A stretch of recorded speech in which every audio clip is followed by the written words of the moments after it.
there is a sign-off process that every teacher goes through. Amy, the next slide shows what that sign-off process is. So there is a statement in the system in which you record and reflect your professional learning, that you as an individual confirm that you are continuing to engage in professional learning and you're reflecting against the standards. And your line manager is also asked to sign off that statement as a record that you have engaged in discussion around about your own learning. On to the next slide, Amy, and what I'm going to do is just very quickly take you around this cycle of what do we mean by professional learning and where does professional update fit in. It's not something that you should wait every 5 years and then think about. It's a cyclical process where as professional teachers we are thinking about our needs and our development and our growth and thinking about what might attune with those needs, develop us further, talk about it and share. So on to the next slide. The first part of this process is reflecting against the professional standards. It's really about a deep look at yourself, holding a mirror up. What are you doing well with? What can you see is making a big impact to your learners? Where do you need to develop and grow further in the context of the professional standards?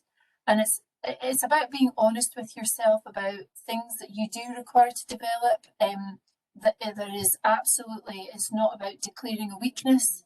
We all have areas where we have strengths in our knowledge and understanding and our skills, and we have areas in which we need to develop. And that doesn't change throughout your entire career. It's about being honest about what they are for you now and what you're going to do about them. The next slide here shows off the brand new professional standards for teachers in Scotland. So there are professional standards have been around for 20 years in Scotland, and we've been going through a process over recent years of reviewing what were the professional standards 2012 that I'm sure you're familiar with. These are the professional standards 2021. So they are out on our website and they're available for you to use with some interactive tools to compare some side by side. And they will be formally in use from August this year. The yellow and the orange one there are what are called mandatory professional standards. So the yellow one is the provisional registration standard that you work through when you're going through your initial teacher education programme. The standard for full registration is the mandatory standard for registered teachers to work to. The other three are aspirational and developmental standards. The career long professional learning, middle leadership and standard for headship. For those of you who might be interested in becoming a head teacher, the standard for headship is something that is now a requirement of you if you wish to be a head teacher in Scotland, and you demonstrate that you've met the standard for headship by doing a qualification called Into Headship. So there are 5 standards and it is entirely up to you which ones that you choose to reflect on as part of the PU process. Amy, will move on and we'll move on to the fact that there are so many standards and so many different choices, and for you to decide which ones you wish to interact with, to reflect and plan your learning, you probably need to have a think around about your own professional needs and your aspirations. Those are not just career aspirations, though, that you wish to be a principal teacher or a deputy head teacher or anything like that. That can form part of it, but it's also about your aspirations of things that inspire you as a teacher that you would like to learn more about. They may also relate to your post. So in a principal teacher's role, you may find the standard for middle leadership is a very helpful one in order for you to think about your role in management of other people and management of curriculum areas. You might want to think about the context of your learners and your school. So for instance, if your school happens to be in the Scottish Attainment Challenge with a particular focus as a result of that, you may wish to be reflecting on what you feel you can contribute to that and where you have some learning to do. And there will be local and wider priorities that you're made aware of at school level, with your local authority, perhaps with the Regional Improvement Collaborative who are working on specific aspects. But this is about you, and it's about you in that bigger picture, and you therefore need to be selective. Please don't listen to anybody who gives you advice that says you have to use so many bits of the standards. You have to look at every single standard in the standard for career-long professional learning. You absolutely do not. You have to explore the standards and choose elements that are relevant to you and your context and your growth as a teacher. So if we move on, Amy, on to the next part of this process is as well as the standards themselves with aspects that you would wish to engage with, it's important to know that there are a few themes that underpin all the professional standards. So leadership underpins all of the standards, not just those with leadership in the title, because all teachers have a leadership function, whether that's with a class or with a particular role within a school. So leadership is something that is a theme throughout your career, as is learning for sustainability. And GCS, we've just published a very short 2-page professional guide on learning for sustainability. So there are some tools and some support out there. We're about to also share some modules, some e-learning modules on learning for sustainability, because it's a core feature in Scottish professional standards. And the other very important core theme are the professional values of social justice, integrity and trust and respect, as well as professional commitment. Those are core to being a teacher and are things that you may reflect on and think you want to learn more about or help other people's learning with. So we move on, Amy, into the process that is using the professional standards, your own self-evaluation, be rigorous, be positive. It's meant to be a deep and searching process. So I would suggest that it's not meant to feel comfortable at all times, because this is about taking a look at you, what you do and what you want to do and how you want to develop, and really reflect on your professional practice. Where do you feel that you're doing well and feel that you're making an impact on your learners, and where do you feel you've got more learning to do? Really, your self-evaluation needs to form the basis for the discussion that you're going to have with your reviewer and also with colleagues. And your professional review and development process should not be an appraisal. It's not an appraisal.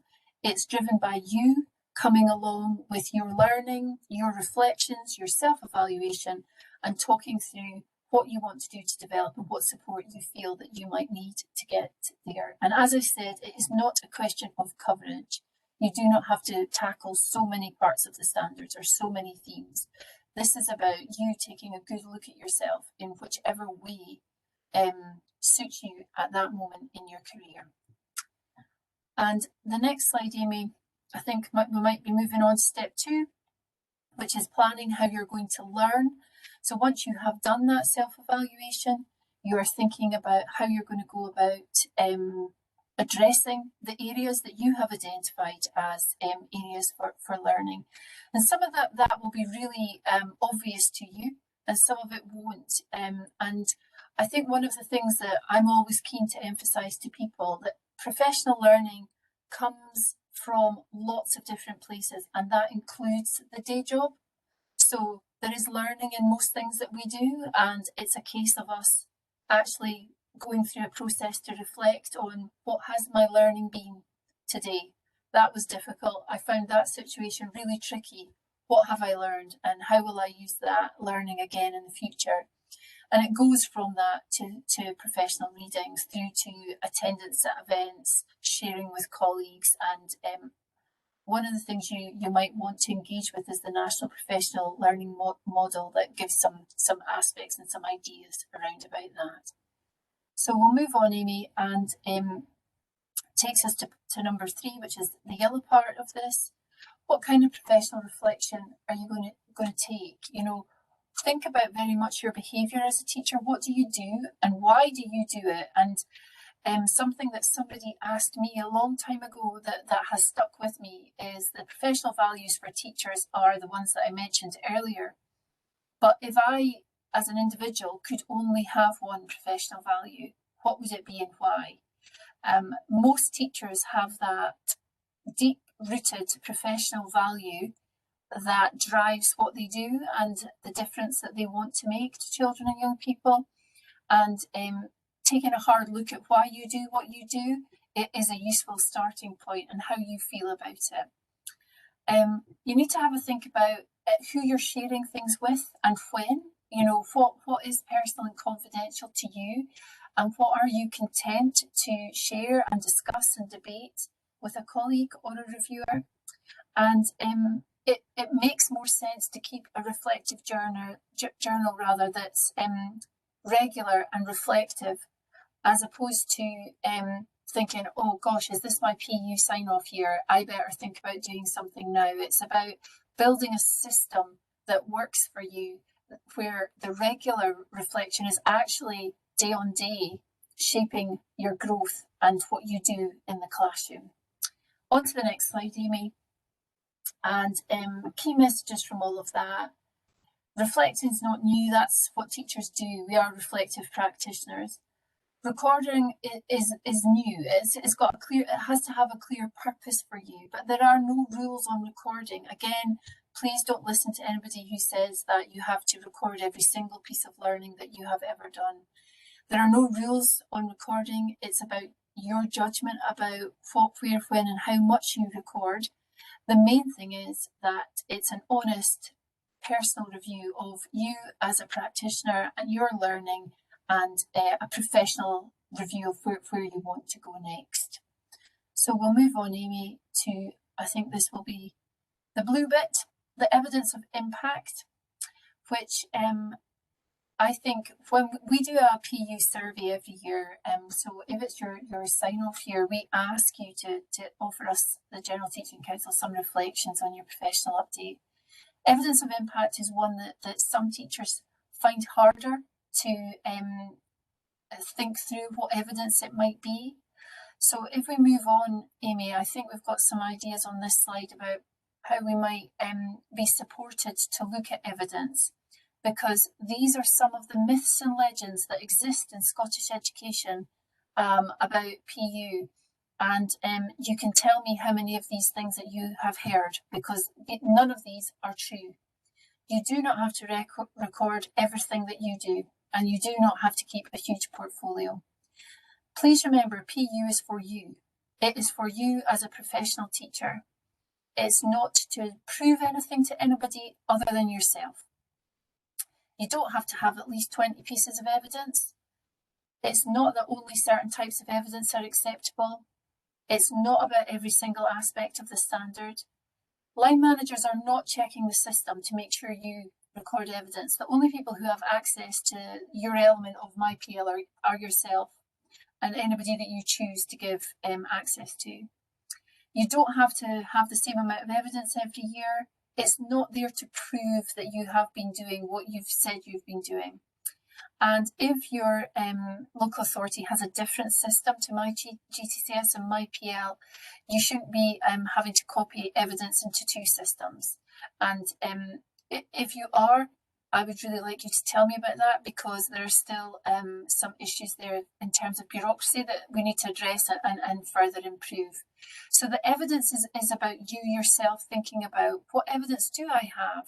And it could be hard data, it could be attainment of a class, it could be views of children who have told you things, or it could be softer evidence that you yourself have seen in terms of your confidence, how you feel when you are in front of children, how you feel when you're interacting with your colleagues on more trickier issues. So the evidence is up to you. On to the next slide, Amy, please. Thanks. So please ask yourself about the evidence, about how relevant it is, and you will be, these are very familiar terms, you know, be selective, look for quality, look for diversity.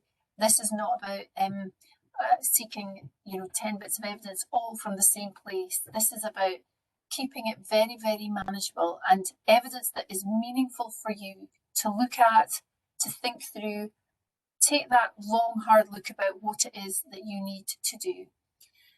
You will want to look at what impact your evidence has on yourself, about other people in your school and the community, maybe even parents. And it's looking at it through different lenses to see what evidence is there of the difference that you make as a professional teacher.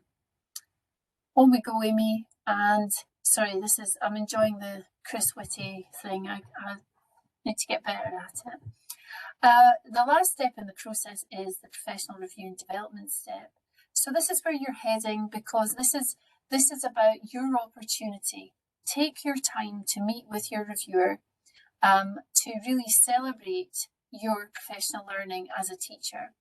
There should be an element of definitely support in this process, but perhaps challenge too. I mean, the best PRDs are ones where your reviewer takes a coaching approach and really helps you seek your own solutions to your own professional development. All the work that you've done on your professional learning record is there to support the meeting. It's there to give it depth, ensure that you're well informed and prepared. It's not there to scrutinise your professional learning in great detail. It's there to support the discussion. The communication is absolutely key, along with the relationship. So that quality of discussion between you and your reviewer is the most important part of this process. It's a professional conversation, so it needs to be based in trust and respect. And as I said, a coaching conversation. You are not going there to prove what you have done over the last year, for instance. If we move on, Amy, this is the model. It's a straightforward process. It looks great when it's a circle, because we really like circles in Scottish education, don't we? Every document that comes out of any organisation in Scotland has lots and lots of circles. But the circle is there because it is a process, and it doesn't stop. It goes on. It goes on throughout your career, and it's about you as an individual and what's right for you. My emphasis that I will give at the end, that I've mentioned throughout this, is lots of people have ideas about what PU is and what PU isn't. Some of that is based in fact, and some of it is based on what people have developed over time and understanding about what professional update is. Please always check out if you feel that it is becoming a bureaucratic process that's not got meaning for you. It should not be like that. This should be an opportunity for you to reflect, celebrate, plan and grow. So it needs to feel like that. I'm going to stop there, David. Thank you, Amy. I have other slides about MyPL in case anybody has any questions, but thanks for your time for now. Thanks, David. Thank you very much. Thank you very much, Pauline. I thought that was very, very interesting. One of the things that strikes me is the professional learning record is something that's taking place the whole time, rather than simply when you're coming up to your PRD. Is that the way you look at it too, Pauline? I do, and I think that individuals have ways that work for them, David, with regard to that. So I know that some teachers have alerts in their diary every now and then to remind them. I personally, after I've done some professional learning, I do it there and then, because it just means more to me to do it in the moment. It's about finding a rhythm for you that works. Everything is always more difficult, is it not, if you leave it to the last minute? Yeah, that's good. Right, thank you very much, Pauline. Our next speaker is Susan Quinn. As I mentioned at the start, Susan is the convener of the EIS Education Committee, Local Association Secretary of Glasgow Local Association, also a member of the EIS Executive Committee, former president of the EIS.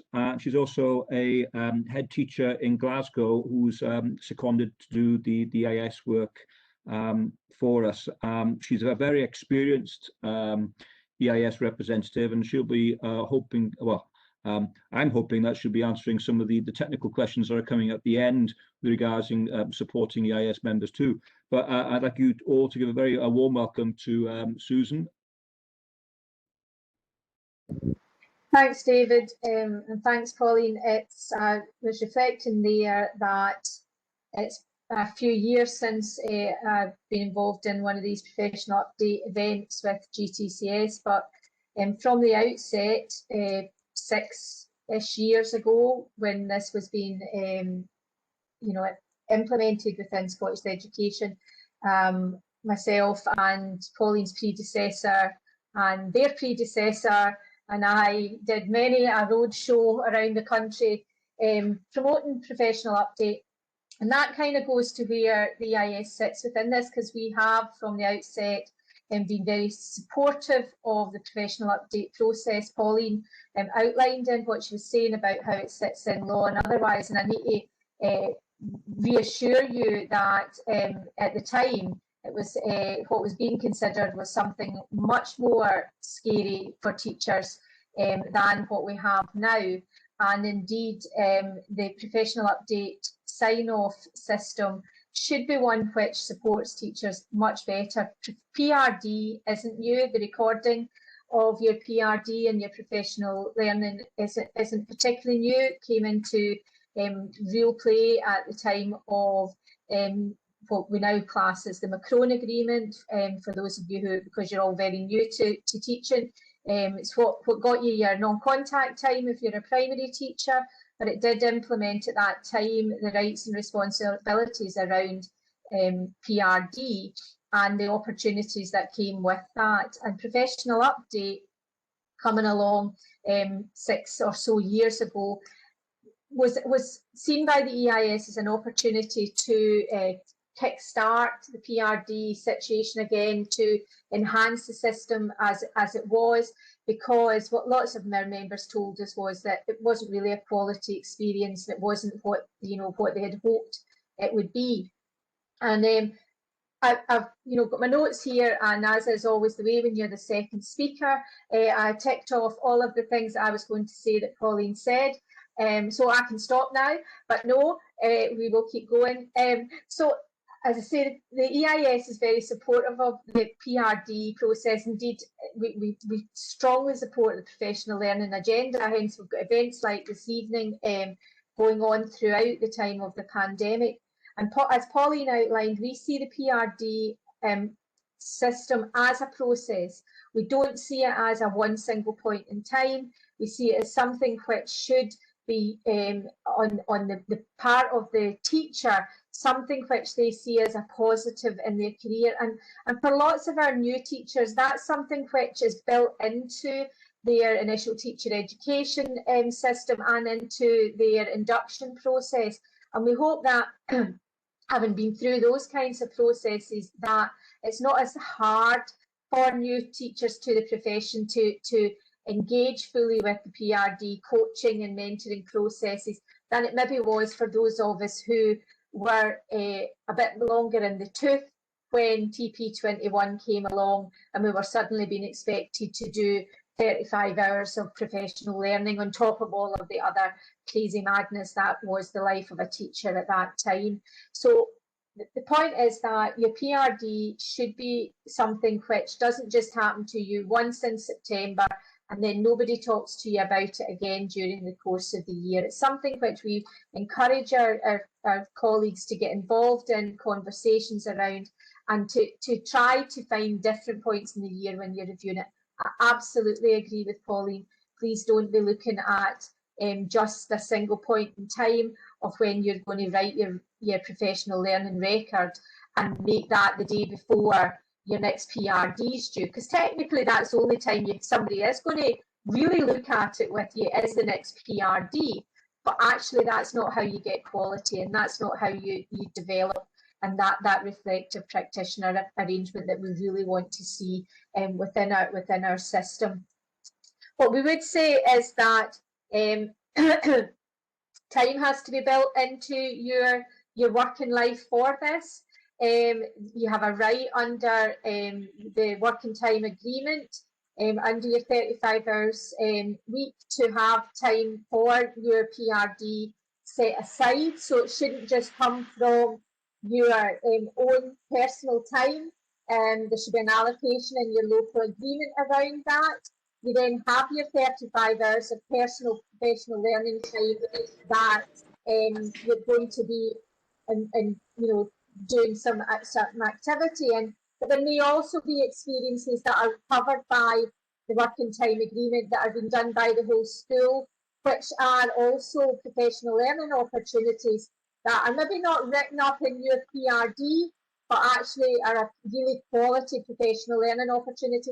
And it means that when you come round to your next conversation, if you've not covered everything that you plan to do in the year, and heaven knows who in the last few years has ever done everything they ever planned to do in 1 week, let alone the whole year, you can reflect on that. And the point is that you should reflect on it. So you might say, do you know, last year when we talked about this, I was really interested in supporting young people who are on the autistic spectrum, but that was because that was the experience I was in. But actually something huge has come along, and this is a new situation, and I haven't done as much work on that as I had originally planned, but I'm now getting involved in it.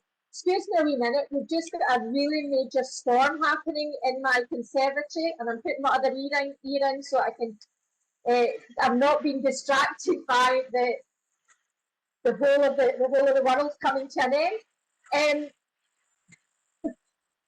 So Pauline's right. It's about you. It's about what you see happening for you. It's about your stages of your career. It's about what you're hoping for. It is about looking at yourself and looking at what you need to do to offer a better opportunity for the young people in front of you, but also how you can progress as a teacher in many, many ways. So some points in your career, it might be around the next step in promotion. They hopefully will have other opportunities coming along for career progression shortly from other sources. And so it might be things to do with that. And at other points, it just might be how you manage to keep going on a day-to-day basis because of the new challenges you face within your own classroom. And that's about just looking at that and having those conversations. As far as I'm concerned, as far as EIS is concerned, the sign off of the professional update and your professional update here, that should be as straightforward as anything you could possibly come across, because you will have been having those conversations every single year, and all that sign off is validating the fact that you're saying, yes, I've engaged in professional learning during this time, and your line manager who's signing it off is agreeing with you that you've done that. Now, it shouldn't be that you suddenly have to have another huge big conversation in your professional update year, because you should be having that as you go along, and you should be getting involved in those conversations around that. Pauline's absolutely right. Paperwork related to this should be minimalised. It should be something that works for you. You might find that your local authority do have their own systems. Again, you shouldn't be, I'm not aware of any that are expecting set numbers of parts of the standard to be reflected on, or so many different activities to be put in, or whatever else. It's for you to reflect on that. And if you're able to say at your next meeting with your line manager, this is why I've done this amount. So I've focused this really, really well this year on, so my professional review this year took place in September. I'm doing the second year of a TUC course that's supporting me, because I have to do professional update too, because I'm still a teacher, still registered with the GTC. I'm still doing the same thing I was doing last year, because it's taken longer to do what I wanted to do. And I see Jackie smiling because she appreciates just how long it's taken us to do those things. So you are the one it's not justifying what you're doing, but it is reflecting it and evaluating it, and it should be enough for the person that's with you to understand that that's what you're saying. You're not making excuses for not having done 25 courses. You're saying, this is where my quality has sat this year. This is where I have focused, and this is the effect and the impact that has had on me as a teacher, and the benefits that has brought to my young people, and also potentially to my colleagues as we've gone along. Again, I absolutely agree with Pauline. There is an absolute right to a PRD. We would say to you, and I would say to you as your local secretary, if you were saying, I haven't had my PRD for the last 2 years, I'd be saying, well, why in the name of the wee man have you not asked for it? Because you've got a right to it. you can't expect that, you know, if everybody's really busy and it's not happening, then don't sit back and wait for it. Ask the question, because that's something that you're entitled to. And when it comes round to your professional update, you can't sit and go, well, no, they didn't do it for me. We're professionals. This is part of the word there that's in all of these things. We're professionals. We need to approach that and see what's there. The standards, Pauline covered in some detail there, and I think it is really crucial. I think I would advise those in the first years of their career to really continue to focus on the standard for full registration. I think particularly at this time when we some of you are having challenges of getting the experiences that you might have had in the past. So because we've been online learning for so long now and doing different things, you've maybe not developed following your induction year in the way that you'd hoped to or whatever, and then start to do it. Let's walk before we try to run. Let's become really quality teachers through the supports that can be there. And I'm going to wrap it up by talking to you then about the EIS and our role within this in supporting members. So we have what we call EIS learning reps. Learning reps are fully accredited, fully trained. They have to do a master's module with the university to become a rep in this area, and so they're good. And they sit within your local associations. They're not in individual schools. They'll be across your local association, and your local association secretary, like myself, will be able to direct you to them, or you'll find their details on our website.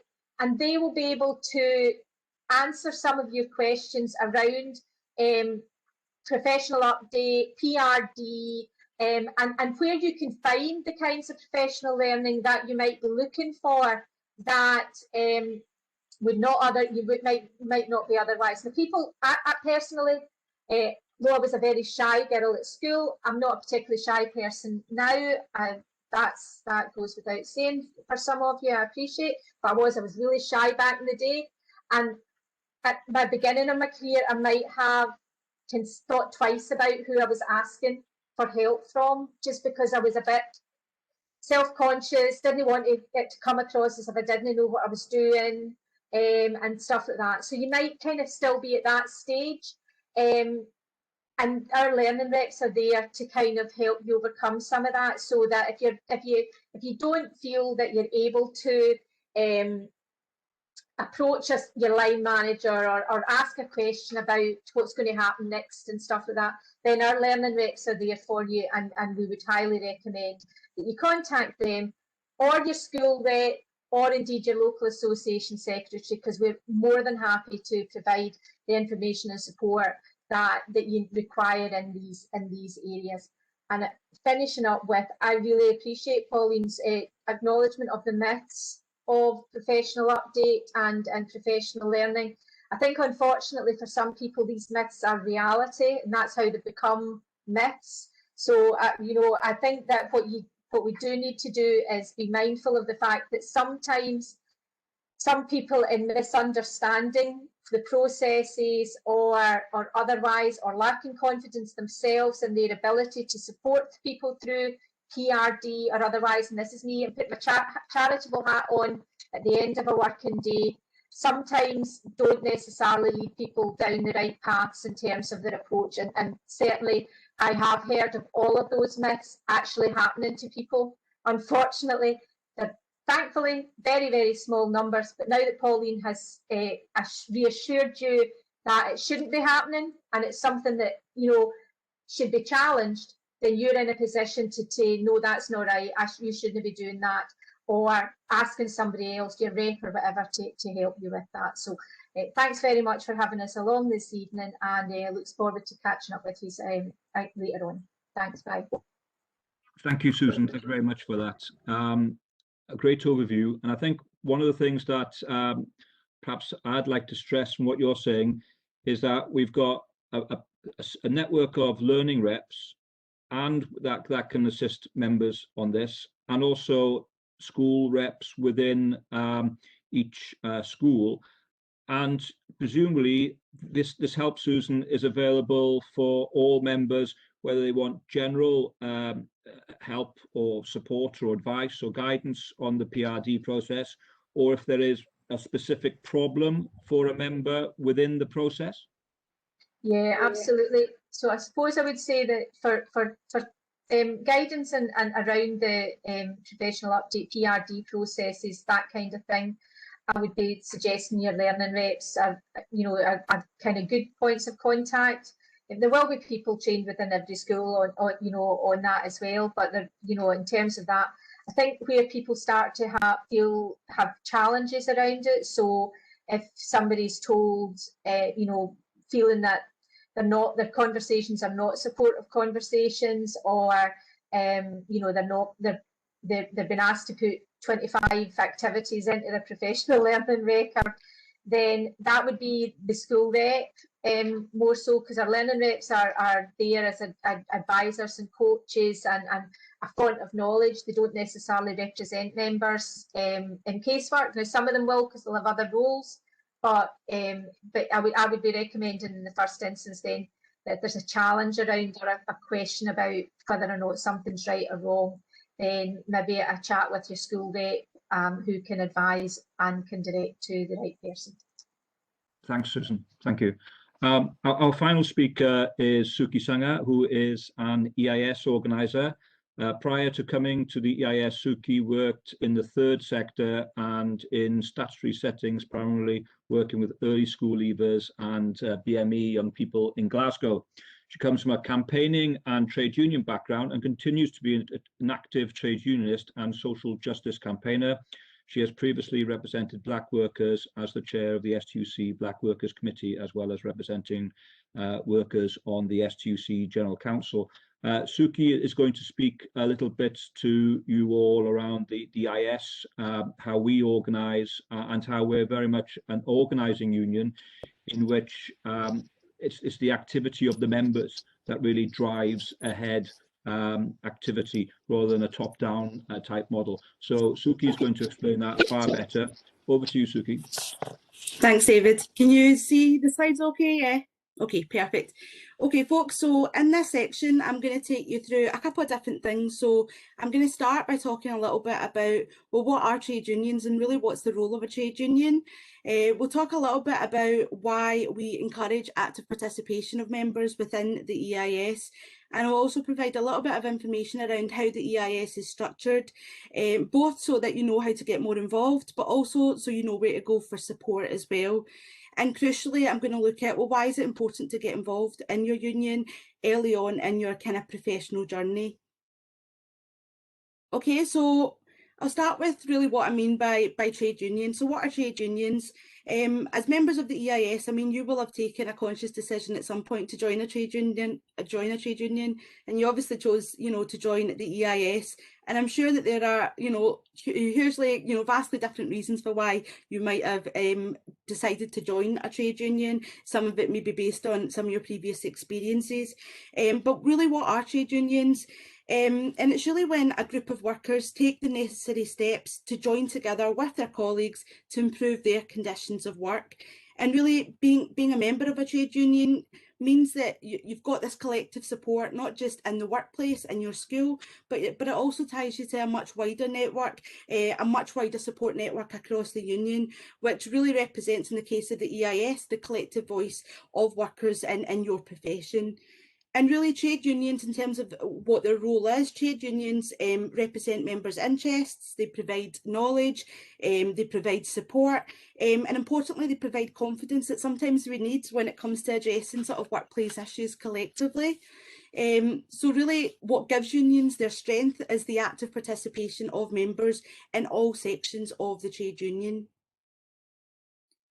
So, I mean, why do trade unions organise, and why do we talk about organising? Because I'm sure it's a word that you've heard of. And really organising at its core is about raising our expectations around what we expect from our jobs, but also how we expect to be treated. And it's fundamentally also about the overall quality of our lives, because I don't think that you can separate your work and the impacts that your work has on you to what's going on kind of outside of the school gates as well. So really organising is also when the massive members are involved in union activity, and it's really that leads to some of the kind of more lasting and positive change that sometimes we need. And like I say, that has a direct impact on not just our work lives, but also our lives outside of work as well. So, you know, often you hear a lot about strength and collective strength, and it's probably a word I've already used in the presentation. And really what we mean by that is it's really our ability to effectively influence change in our workplace. And it comes when we're working together with other union members to raise issues in a collective way.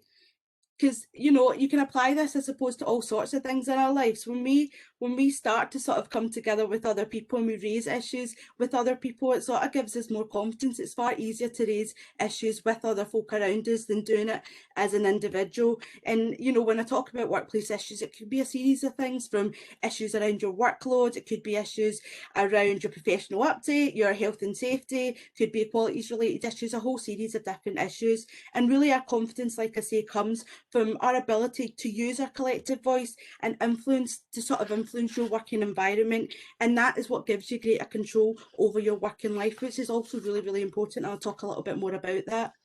But there is a direct relationship there between workplaces in which we know that trade union organisation is strong, between those workplaces that tend to have like a better working environment, that tends to have a better kind of working culture. And really in these workplaces, we're talking about places that, you know, members are meeting on a regular basis. There are workplace reps in place, whether it be, you know, workplace reps, health and safety reps, learning reps, and the visibility of the union is there. So you see it and you also feel it, and members feel that sense of collectivism. But that's really what we mean in terms of how we build those kind of strong workplaces.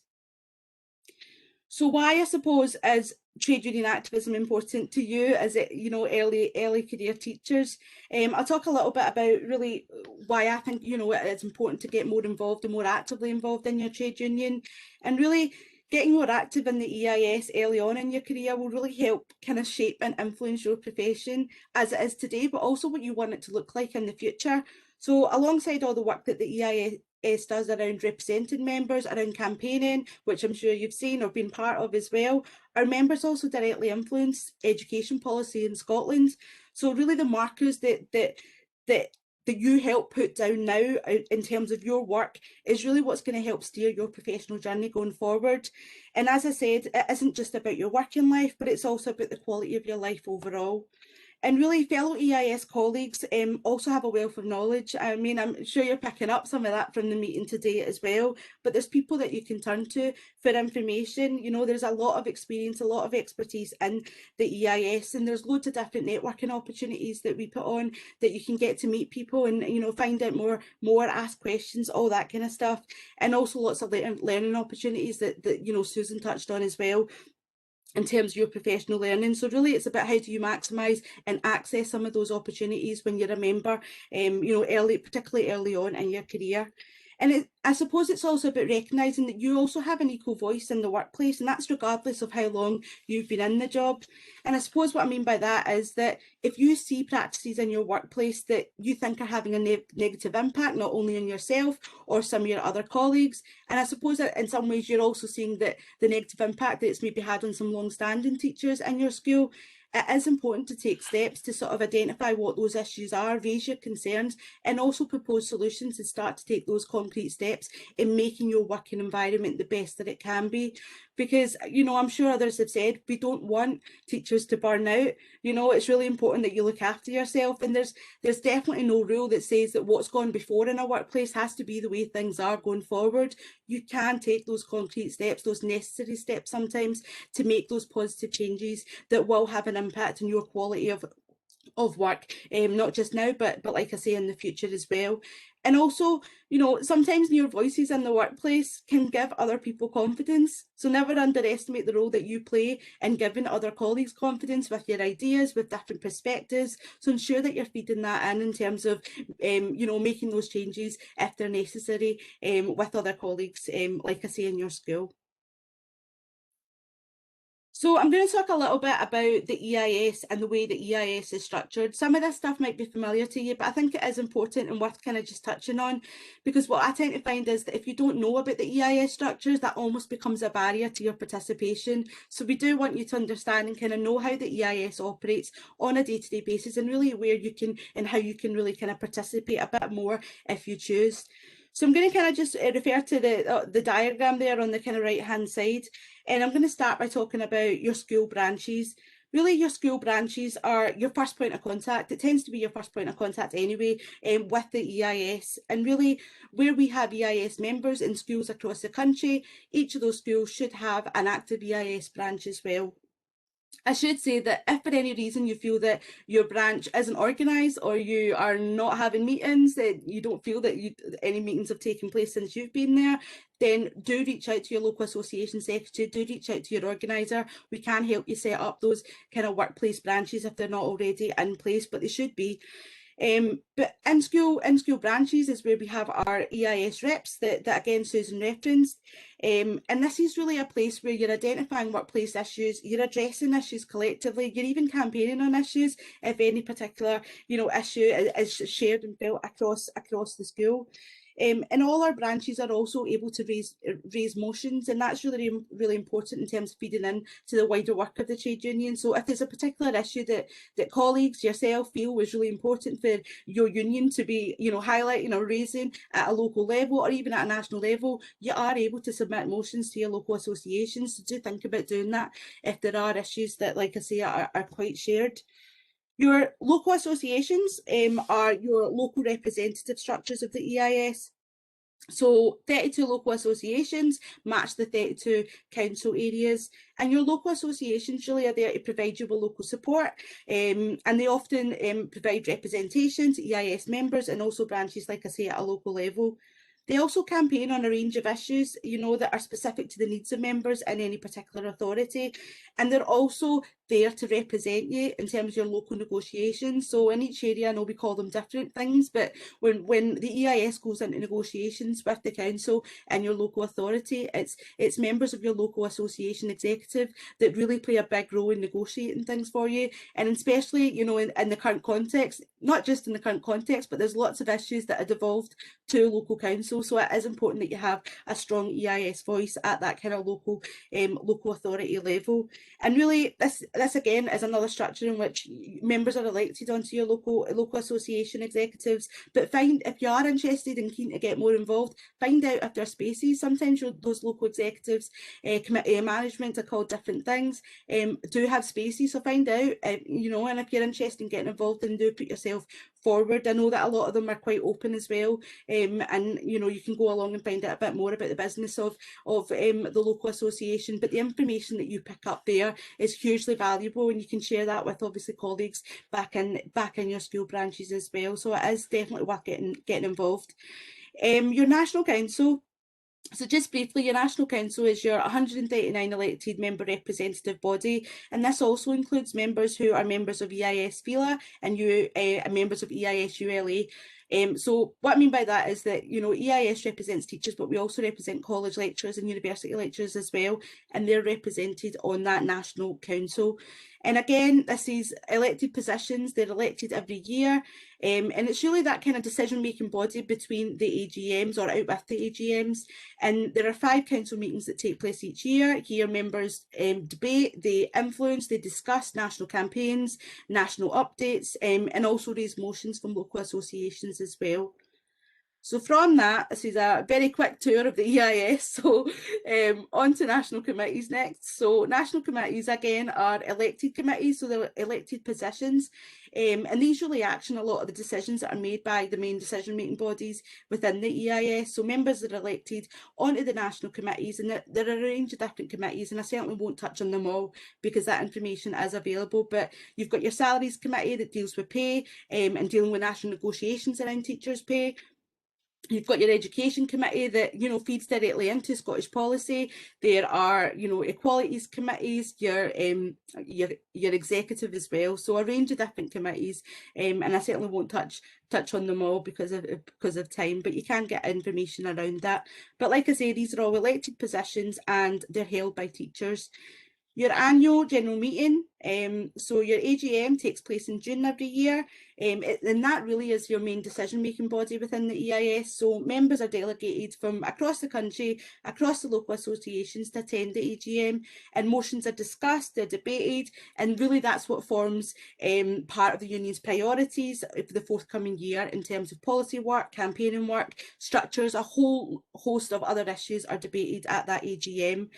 And really what I want to stress with a section around EIS structures is that it's really EIS members who are teachers in schools across Scotland who directly influence, they directly decide, influence and shape union campaigns, policies and priorities at every part of the union. So don't ever feel that just because you may be relatively new in the profession that you can't play a role at each of the different levels you can. And if you want to put yourself forward, then, you know, it's always good to have new ideas, new voices, new perspectives, like I say. So don't think that you can't put yourself forward for any of these positions, but really that's just a short overview of how the EIS is structured. So I'm just going to kind of finally move on to my final slide, and really that's about the question at the start, really about what my section is really about, and it's about why should you really participate in your trade union? Why do we want your active participation in the EIS? And really, you know, with this section, what I want to talk about is, you know, as teachers, you have a huge and significant role to play within society, you know, and when teachers collectivise, when they come together, these also have a lot of power to influence a lot of change in society, especially when it comes to, you know, decision making, when it comes to deciding things to do with Scottish education policy. The EIS does have a lot of weight and it does have a massive voice, and it's really those sorts of things, your collective kind of involvement in the EIS that drives that agenda, that really allows for those concrete changes that we know make a huge difference to your working life. So, you know, no one's going to do that for you. It's something that we actively ask our members to participate in because it is your union, you know. And really, why else, you know, do we encourage participation? What again is the role of a trade union? Because teachers is part of the, you know, another reason is that because as part of the EIS, we do a lot of work around fighting for fair work, you know, and fair work is about recognising that respect in work is what enhances things like individuals' health, their safety and their well-being. And these are really, really crucial issues, especially in the current context. And really being part of a trade union, like I say, you know, it allows you to access a really wide network of people who, as I've mentioned, have a huge amount of experience, a huge amount of knowledge and a huge amount of expertise that you can tap into. And fundamentally, really, it's about taking care of one another. It's about ensuring that people don't feel isolated, and really fundamentally, it's about feeling that sense of solidarity with one another in the school and also across the wider movement. So the EIS, I mean, represents 80% of all teachers across Scotland. So by sheer numbers, we've got a huge voice, but it's really the active participation of our members at all levels of the union that makes our negotiating side stronger. And that's not just negotiations at a national level, but locally as well. And it's really crucial that trade unions, you know, well, there's a saying in trade unions, right? And it's something that a lot of people talk about, but there's a saying that goes that united we bargain and divided we beg. And really what that's talking about there is that it's the active participation of our members that drives changes. And that's the day-to-day changes that you might see in your workplace, or it might be wider national changes as well. So it is important that you know, see your role within your school, you know, within your union as being quite a significant role, because you do play, you know, a massive role within that process. And I can't not mention, I suppose, COVID-19 and the huge role that our reps and our members have played at a local level in their schools. in terms of driving the key messages around ensuring that health and safety is taken seriously, driving the message around ensuring that risk assessments are up to date, driving the message around ensuring that the teachers have, you know, face masks, around social distancing, around a whole host of other things, you know. And if you're not part of a union and you don't have that sense of collectivism and you don't have the ability to join together in that collective way, it's really difficult not to make changes. So, you know, I can't stress enough how important it is to get, like I say, more active. And the other thing is, and really I'm kind of coming towards the end of my section, is that never apologise for standing up for your rights at work, and don't let anyone tell you that standing up for your rights is contrary to your role as a teacher, because it's almost the very values that you instill in the young people that you work with, and they reflect the values of collegiate working, professional voice, and all the things that really underpin your role as a teacher. And how can you get more active in your union? There's a whole series of ways that you can do that. And, you know, if everyone took small steps, it would make a massive difference. You know, you can share information, you know, with other colleagues. There's a lot that we share on our social media platforms as well, especially when we're campaigning nationally. So try and share that information with others, raise the demands for some of our national campaigns. It really does help. Try and get involved in meetings, you know, whether nationally or locally. Ensure that your branch is organised. You know, and if you wish, take on the role of the rep as well. That it might be that you don't have a rep in your school. Try and think of ways in which that you can do a little bit more in terms of building your participation, because as I say, the benefits can be huge in terms of building your own knowledge base, your confidence, and everything else. But really, my section was to provide you with a very brief overview of really how the EIS works, and hopefully how you can play a crucial role within your union. And remember, the EIS is its members, and your active participation is really what's driving a lot of the changes that we know that we need in our workplace. So with that, I'll kind of just hand back to David. 2 wee seconds. Thanks, Suki. Thank you very much. I think that's given a very detailed and comprehensive overlook of what we do as a trade union, and the fact really that it's based on its members. It's our members that drive our activity and our success, and you know, it'll continue with the success it has had, and success in the future based on our members taking responsibility and moving things forward within the union. Now, we have a number of questions on Slido. Now, I appreciate that not everybody has probably signed up for Slido, so we'll read out the questions and put them to Pauline, Susan, and Suki. There are some other questions there on what I would describe employment law matters, and we'll try and pick them up at the end, possibly more with Susan and myself. One other thing I should mention, in terms of how WebEx works, you can choose what it looks like on your own screen. If you're using a computer, you can take your computer mouse to the top and layout. And the type of format that most people use is the stage. And that means if you press stage, whoever's speaking will take up most of the screen, and then you'll have small tiles along the bottom. Otherwise, there are other options available, but that allows you to see the speaker more clearly. So I'm going to pose, there's a group of questions on the on Slido that refer to supply teachers, and one person's described themselves as an area cover teacher. So I guess the question is, for those teachers that are moving from school to school and may have gaps in their teaching record, how would you ensure, or how should they ensure, that they take full part in the PRD process? And if there is a problem, if they don't feel their school or the school that they're in at the moment is engaging with them, to whom should they turn? Pauline? Thanks, David.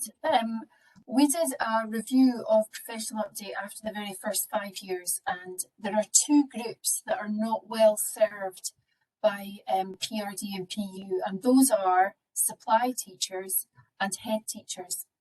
As a supply teacher, if you're doing cover for a local authority, you have an entitlement to a professional review and development meeting and to have your professional update signed off.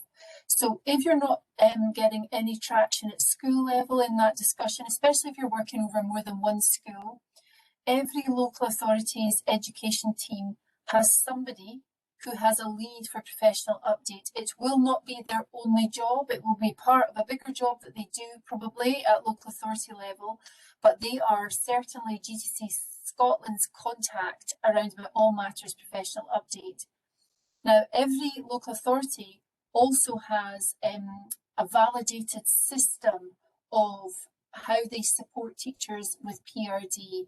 That's where the work of the GTCS connects really a lot with what Susan was talking about, because all of those systems have been subject to scrutiny through the local negotiating committee. So there should be a plan at local authority level for supply teachers. So find that person to speak to, David, and seek advice at local authority level would be my advice. Thanks, Pauline. And what happens if you carry out supply work across more than one local authority? Usually there's an arrangement that is struck between local authorities, David, so you're not doing it twice, essentially. So it's about speaking to the people in the post and making an agreement about how to cover that off. And if you're doing cover work and you're on a temporary contract, should you still be having a PRD meeting every year? Yes. Yeah. That was a quick and easy one. Susan may well have reflections about this as well, because I think she probably feels, well, she can tell you how she feels, but I feel strongly that supply teachers have an entitlement to a supportive PRD and should seek to achieve that. Susan? Yeah, I absolutely agree. And I think that the thing to note in your local authority is, as Pauline says, who's the person that's responsible for this? The LNCT agreement should indicate how supply teachers will access a PRD in that area. So there'll be a variety of arrangements. If you are in a fixed term contract, then it should be the school that you are doing the fixed term contract in, that at the point where so PRDs don't generally happen just randomly across the year. There's a period in time in the school calendar where they will take place. So if I'm in school A at the point where it's PRD time, then it's school A that should be supporting me in my PRD if I'm a fixed term worker. If I'm what we call true supply, where I'm just doing odd days here and there, I still have to do professional update. I can't do supply without being involved in a PRD process and otherwise, but local authorities may have then assigned what they call those supply teachers to a virtual school, and that virtual school will have head teachers who are assigned, or members of staff who are assigned to support the PRD process. But for the vast majority of people, it will be the school that you are in at the point where the PRD is being, meetings are taking place for that department or that school. And if you're not being, then you speak to your school rep. If you can't get, if you can't get your line manager to do it, if your line manager saying, no, you're not my responsibility, then you speak to your EIS rep and they'll say, you are. Hopefully get it sorted. No, thank you, Susan. I've got another question in which someone says, I was absent for 6 months due to illness. How do I address this when completing my update? Susan, do you want to go first on that? So again, it kind of depends where you are in the cycle of your professional update. If you are, so you're in your 5-year cycle.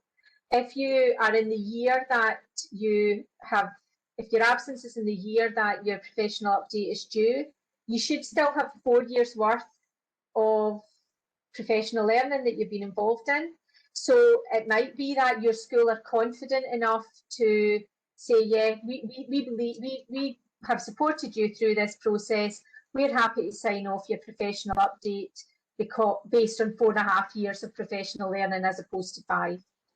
If you're not confident about that, or if you yourself, so again, because you're early in your career and you don't have that body of work behind, then the GTCS and your LNCT agreements have a system around deferral of professional update. that can be discussed. But for most people, it shouldn't. An absence, unless an absence really does take you out of the game for the full year, then you'll be involved in some sort of professional learning during that year that can be put into your professional learning record that would see you sign off. Because remembering that professional update is a validation of the fact that you have engaged in professional learning during the course of each of the years and not just on a particular day. Okay, no, that's helpful, Susan. Pauline, I mean, unless there's something you wish to answer, add to that question from or answer from Susan, I've got another question for you, and that question is, I have been advised there is no legal requirement to have your record CPD PU on GTCS or My Gateway, so long as it can be accessed for sign-off. So I guess that's a question about record keeping and how and where it should be kept. And I wonder if you could start with that question, please. Thanks, David. That's an accurate statement. There's no legal requirement about the mechanism for your recording of your professional learning. As Susan and I have said, however, local authorities have validated systems. So they have had their system approved, if you like, for their expectations around about how teachers record their information. So it would be quite odd to be operating out with that as an individual, but there may well be a specific reason for that, and there's not an issue with that. We would always advise that it's helpful to have it in a system, whether that be MyPL or a local authority's own system. For if you move post, you've got it all in one bespoke system. Some of the independent schools have their own individual school IT systems that they use for recording it. So it's an accurate statement, David. It's not a usual approach. Okay, that's very clear. I think there's a clear sort of expectation or encouragement, I should say, that people either use the MyPL or local authorities' IT systems, and if you're in an independent school, your own school system. I've got a quick question here. If there is no school rep in my school, how do I contact a rep or someone from the EIS local association? Suki, I think that's a question for you. Okay, thanks, David. There's a couple of things around that then. I mean, if you don't have a school rep and you're looking for support right away, then you do, like I say, have your local association secretary, who would be your first point of contact. The local association secretary's details are on the website, and you can access that information pretty easily. But I think that if you're in a school where you don't have a rep, then try and, I suppose, have a conversation with your colleagues to try and take the steps to elect a school rep. Your reps are elected, which means your school branch need to come together and make a decision around who they want as their school rep, and there's a short election that takes place just formally to bring that person in. But it is important to have, like I say, a school rep, especially in the context of just now, where there's a lot going on in terms of staff being asked to feed into it and rightly being given sight of the school risk assessments because of COVID-19, and you want to ensure that there is an elected rep in place that's actually feeding into that process. Now, your organisers are people that you can access support from, so we're happy to come into one of your online branch meetings and make the case for a school rep. Your local association secretary is also able to do that, but we're happy to come along, talk a little bit about what the role of the rep actually consists of. We would never expect someone to do the role of the rep without training, so we do put you through accredited training if that was something that you were interested in taking on as a role for yourself. But like I say, it's also a role that doesn't have to be done by just one person. It can be shared across two colleagues. Two people might decide to share that role. But in the current context, and I would say in every context, it is important that you have those kind of structures in place where your branches are meeting on a regular basis, and you have difficult conversations with colleagues around ensuring that you do have someone in place that's able to play that role. But there is loads of information around what the role of the rep is, and also, like I say, you've got that support network there that you can tap into, and we're happy to come into your school and come into your branch meetings and talk to you a little bit more about it. Thanks, Suki. I've got another question, and I'll read out exactly what the questions pose. Can you explain the 35 hours, please? How do you ensure you get 35 hours? What can be included? Is it 35 hours per year every year? And I think it's to do with the 35 hours CPD, but I think Pauline is probably a better placed to answer that than I am. I'm going to assume it's about the 35 hours of professional learning a year. You can get that, yes, it's every year. And you can get that through a whole host of different professional learning activities. It could be in-service activities in your school. It could be attendance at conferences, whether they be virtual these days or in real life when we're allowed to meet humans again.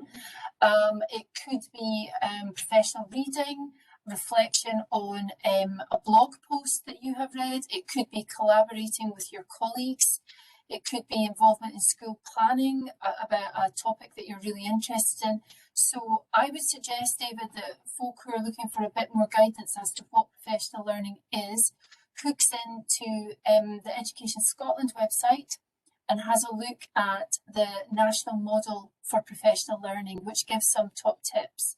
Something else that teachers, 4 years post-probation teachers might be interested in is a learning programme called Stepping Stones that GTC Scotland and Education Scotland are delivering together, and there's some really nice different professional learning activities there that folk might be interested in. Thank you very much.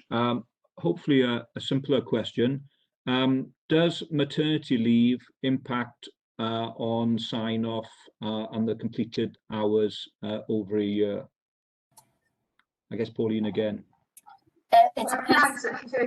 Equally, I think I answered it in terms of the absence. It's the same situation as somebody who's absent.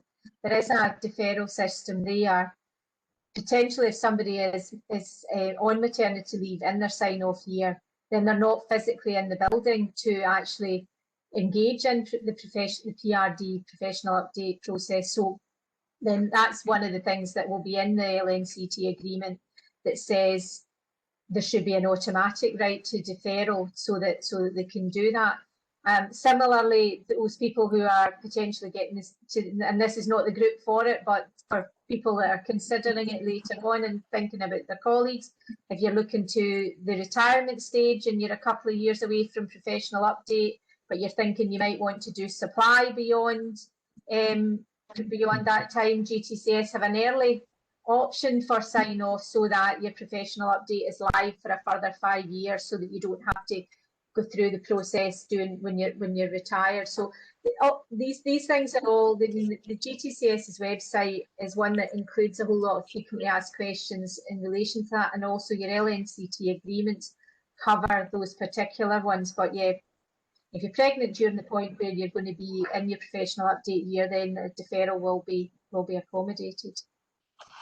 Thanks, Susan. I think you've also answered the sort of next question I had, which is if someone's moving on to a different job, can they bring their sign-off process a year forward? And I think the answer is obviously yes there. So again, I think it depends, David. I think it depends what job they're going to. I don't think it's not an automatic that they'll be able to. If you're just moving, and if you're moving in teaching, then you're staying in Scotland, then there's no reason to move your professional update year when you're moving around the country. If you're moving to another part of the world to work for a couple of years and you want to keep on your GTCS registration, then yes, the GTCS may well be able to accommodate that in terms of bringing it forward for a year. But generally, if you're just moving job, there's no reason that within the Scottish system, you'll have your PRD wherever you go. That's far clearer. Okay. There are some questions in the chat that are talking more about employment law and around 2 years employment. I thought, as people have posed the questions, I thought I would put them to you, Susan, and obviously I'll, as a full-time official, a trade union official, I've also got some experience in these matters. a question is, are you only eligible for a permanent job in a council if you work for 2 years with no break in the contract? Depends on the council and what the council's LNCT agreement is around that. Generally, if you have 23 months continuous service to an authority, then you will be entitled to permanency within that authority. That doesn't guarantee you right to a permanent school post. It guarantees you right to permanency within that authority. It's not the only way to get permanency. You can apply for posts within within whatever the recruitment systems are. But yes, you're entitled once you, with 23 months and satisfactory head teacher report, then they have to give you permanency to the authority. And then whatever their systems are. So, for instance, in Glasgow, you would be invited to the staffing exercise, and if there are not so many, if there are more jobs than people, then you'll get appointed to a school. If there are more people than jobs, you'll get put into permanent supply for 2 years, and then invited back to get your permanent school post at another time. Different local authorities have different approaches to how they place people once they make them permanent. I think it's also important to note that some local authorities don't necessarily have very good structures that allow that mean that HR will advise you that you're entitled to permanency, and that individual members would do well to keep a really good note of where they've worked, when they've worked, and contact HR when they think they're getting to the point where permanency should be entitled. When I started in this post, we still had people in Glasgow who were sitting going into schools, hadn't asked for permanency, just kept getting jobs because they were entitled to work, but they hadn't been made permanent to a school, and they should have been, but they didn't think to ask. Okay, no, that's great. I think that sort of covers not only the question, but I think a lot of good advice there as well. Colleagues, I think that concludes our question and answer session, and indeed the webinar. A number of people have asked if we're emailing out the video of this, and we can look to do that. If where we have email addresses, we can do so. We'll see certainly putting it up on our website shortly. I'd like to thank our 3 speakers in particular, Susan Quinn, Pauline Stephen and Suki Sangha. I think that the contributions today and their answers have been illuminating and hopefully help you with your careers going forward. I'd also like to thank the people behind the scenes that have been working to bring this webinar, one of a series of webinars that the EIS puts on to support members, ensuring that their work goes as smoothly and as successfully as possible for them. So in particular, Amy, Suki and Dee. I'd also like to thank you as well for spending an hour and a half with us this evening. I wish you well with your endeavours. If you do have any queries that you would like to raise with us, the EIS, please contact either your school representative, your local association secretary, or even your local organiser. I'm sure that Pauline, having seen all the links that she's put out, and will encourage individuals to get in touch with either the local authority or the TTCS if they've got issues with their PRD that they'd like to discuss. And really, once again, thank you very much. We're going to call this evening's webinar to a close now, and I wish you good night. Goodbye. Thank you very much. Thank you. Night, everybody. Thanks, Thank Sarah. you. Thank you. Thank you. Thank you very much.